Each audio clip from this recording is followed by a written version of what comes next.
14 janvier 2022, 14 janvier 2026, 4 années qui ont profondément redessiné le visage politique, diplomatique et symbolique du Mali. Depuis l'affirmation assumée de sa souveraineté, le pays a rompu avec des schémas anciens, souvent imposés, pour revendiquer le droit de décider par lui-même, pour lui-même. Retrait de forces étrangères, redéfinition des partenariats stratégiques, discours de fermeté face aux ingérences, cette date s'est imposée comme un repère. Comment cette date est devenue historique ? Donc, tiré de partout, sur le plan national et sur le plan international, l'État ne décidait plus le sort ou la destinée de notre République.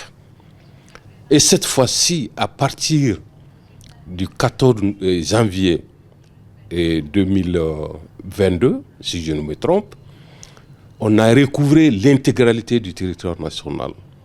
Et le symbole fort, c'était quoi ? La récupération de Kidal. À partir de cet instant, on est fondé de dire qu'effectivement, nous avons recouvré notre souveraineté. 4 ans après, une question centrale s'impose. Qu'est-ce que cette souveraineté retrouvée a concrètement produit pour le Mali et pour les Maliens ? Notre indépendance, notre souveraineté, qu'on ne se soumettra plus au diktat d'une puissance étrangère. C'est le Mali qui va décider.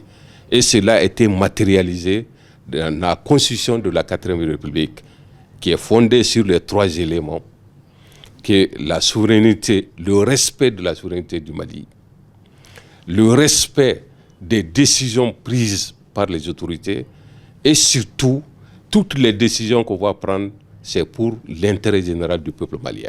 Si pour certains, cette date est marquante et porteuse de valeur ajoutée pour le pays, d'autres, par contre, ont une autre opinion sur le sujet.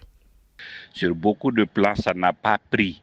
Parce que si vous avez vu cette année, en dehors des manifestations officielles et institutionnelles, on n'a rien vu d'autre. Donc ce n'est pas encore un mouvement qui a pris de l'adhérence au sein de la population.